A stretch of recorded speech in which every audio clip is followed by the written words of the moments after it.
प्यारे देशवासियों, लंगर शब्द सिख समुदाय के साथ आज से नहीं बल्कि जब से सिख धर्म की स्थापना हुई है और बाबा नानक जी सिख धर्म के संस्थापक जिन्होंने अपना होश संभाला तो लंगर की परंपरा शुरू करी।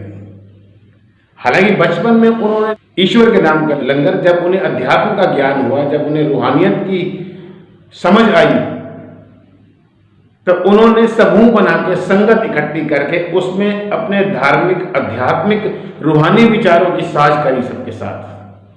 गुरबाणी में जिक्र आया कि लंगर चले गुर शब्द हर तोटना अभी खट्टी है। पंजाबी में बोलते हैं खट्टी माने कमाई, कि जिसके हृदय में प्रभु परमात्मा के नाम का लंगर चल रहा है उसको फिर जिंदगी में किसी भी चीज की कमी महसूस नहीं होगी। तोड़ माने कमी और खट्टी माने कमाई, कमाई कभी भी महसूस ही नहीं होगी कमी। उन्होंने थोड़ा आगे होश संभाला, जब पिताजी के साथ कारोबार में साथ दिया तो फिर ये देखिए कि एक जगह 20 रुपए का जिक्र आता है कि उन्होंने जरूरतमंद कुछ संत महापुरुषों को, कुछ जरूरतमंद लोगों को उनकी आवश्यकता, उनकी भूख को देखते हुए 20 रुपए का लंगर चलाया, जो ईश्वर की बड़ी कृपा से, गुरु नानक देव जी की बख्शिश से आज तक कई गुना बढ़ गया और चल रहा है। जरूरत को देखते हुए लंगर चलाया उन्होंने, संगत कायम करी प्रभु के नाम के लंगर के लिए। एक संगत एक पंगत, पंगत माने पंक्ति, अर्थात संगत जहां सारे ऊंच नीच, अगड़े पिछड़े, हिंदू मुस्लिम स्वर्ण दलित, ये सारी भिन्नताएं, सारे भेदभाव को समाप्त करके एक जगह बैठे और प्रभु का गुणगान करें। और इसी तरह सब एक ही पंक्ति में बैठे, किसी भी तरह की अपनी ये अख्तलाफात को, अपनी ये मतभेद को भुलाकर और इकट्ठा भोजन करें। ये गुरु नानक जी की परंपराएं थी। भोजन का लंगर जरूरत के अनुसार चला, हरि के नाम का लंगर चला। आगे चलकर देखिए कि मैं ज्यादा विस्तार से ना जाऊं कि अब जरूरत पड़ने पर चंडीगढ़ में अस्पताल खुला, फ्री आंखों का इलाज उन्होंने नाम दिया आंखों का लंगर। आप गूगल पे सर्च कर सकते हैं। और फिर एक और अस्पताल खुला, वो भी शायद चंडीगढ़ में ही है, जिसमें आया कि 13 का लंगर। मैं आपको एक अर्ज करूं कि गुरु नानक देव जी जब सुल्तानपुर लोधी पंजाब में नवाब दौलत खां के यहां जॉब करते थे तो उनको रसद तोलनी होती थी, तो ईमानदारी के साथ रसद तोलते और 13 कहते हैं। जरूरतमंद को अपने हिस्से का जो होता था तनख्वाह, पहले जिन्स में अनाज के रूप में मिलती थी, अपने हिस्से का अनाज भी दे देते थे जरूरतमंद को, और जिसके हिस्से में जो ईमानदारी से आता था उसे पूरा देते थे, जिसको उन्होंने कहा 13 हे ईश्वर सब 13 है। 13 के सिद्धांत के आधार पर अस्पताल खुला है, 13 अस्पताल। अर्थात आप दवाई कितने की भी लो, 200 की, 400 की, 500 की, 1000 की, 2000 की, लेकिन उसकी कीमत आपने सिर्फ 13 रुपए देनी है। यह भी लंगर है। और देखिए मेरे दोस्तों, कितना महंगा टेस्ट है, 2000 का, 4000, 5000 का MRI जैसे टेस्ट होते हैं, कितने कितने महंगे।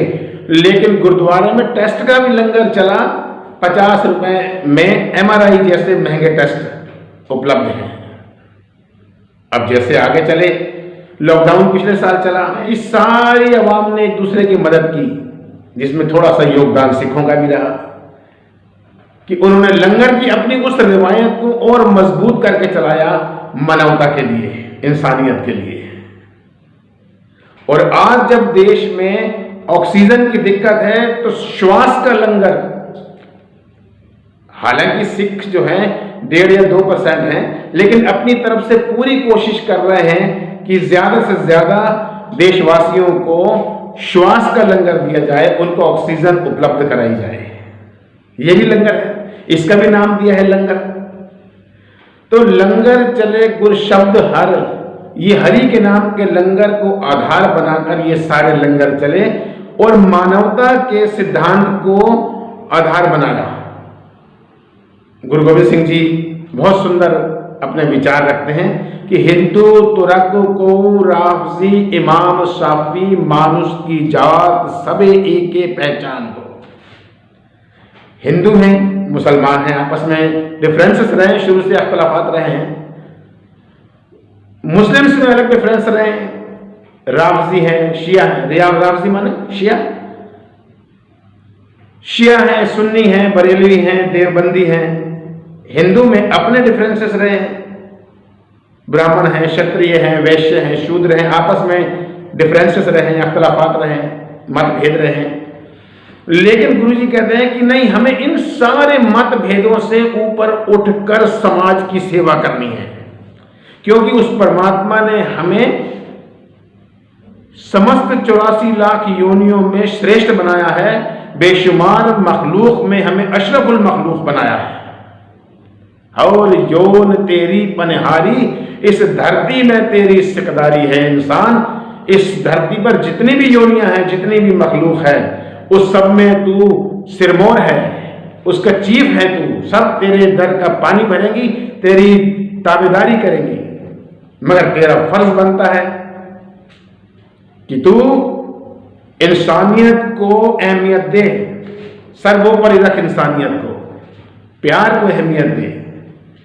साच कहूं सुन ले सबे, जिन प्रेम कियो तिन ही प्रभु पायो। जिसने परमात्मा के साथ प्रेम किया है, परमात्मा की कुदरत के साथ प्रेम किया है, मानवता मन में रखी है, उसी ने प्रभु को पाया है। फारसी के शेर की एक लाइन, गर इंसान रा इंसानियत लाजिम अस्त। अगर इंसान है तो इंसानियत जरूर अपने अंदर रखें। समय को देखें, कितना भयानक समय, कितनी वबा महामारी का, प्रलय का समय है। आपस में प्यार रखें, भाईचारा रखें, और समय की मांग को समझते हुए जो भी हमें हमारे देश की सरकार द्वारा, डॉक्टर्स द्वारा निर्देश दिए गए हैं, उनका पालन करें। कुदरत करके वसिया सोई, कुदरत से प्यार करें। वो परमात्मा जिसने कुदरत बनाई है वो कुदरत में ही है।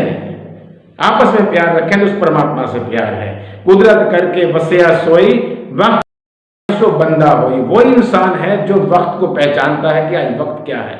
जरूर अपना भी ख्याल रखें, अपने परिवार का ख्याल रखें, अपने पड़ोसियों का ख्याल रखें, मानवता का ख्याल रखें, और मानवता की जितनी हो सके उतनी सेवा करें, क्योंकि वो परमात्मा मानवता के अंदर है, कुदरत के अंदर है। भाई साहब, भाई नंदलाल जी अपने फारसी के एक शेर में फरमान करते हैं कि कादिर मुतलक बा कुदरत जाहिर अस्त। उस कादिर ने, सब कुछ करने वाले ने, मुतलक माने सर्वशक्तिमान, सर्वशक्तिमान परमात्मा ने सारी कुदरत खुद बनाई है। कादिर मुतलक बा कुदरत जाहिर अस्त, दरमियाने कुदरत खुद कादिर अस्त। और अपनी इस कुदरत में वो परमात्मा खुद रहता है, वो खुदा खुद मौजूद है। तो सबसे प्यार करें, सबसे भाईचारा रखें आपस में। क्यों? कोई भी धर्म किसी दूसरे धर्म के प्रति, किसी दूसरे व्यक्ति के प्रति नफरत नहीं सिखाता। हाँ, जब धर्म की लगाम किसी अधर्मी के हाथ में आ जाती है तो इस अमृत सरोवर में वो अपनी बुद्धि अनुसार जहर घोलना शुरू कर देता है। सतर्क रहना है आपस में, और भाईचारे से रहना है, एक दूसरे की मदद करनी है। अपने प्यारे देश भारत को, हिंदुस्तान को हमें बुलंदियों पर लेके जाना है। मजहब नहीं सिखाता आपस में बैर रखना, हिंदी है हम, वतन है हिंदुस्तान हमारा। और अंत में गुरबाणी की 2 पंक्तियां कहकर मैं अपनी वाणी को विश्राम दूंगा। अव्वल अल्लाह नूर उपाया, कुदरत के सब बंदे, एक नूर ते सब जग उपजया, कौन भले को मंदे। एक नूर ते सब जग उपजया, कौन भले को मंदे। वाहिगुरु जी का खालसा, वाहिगुरु जी की फतेह।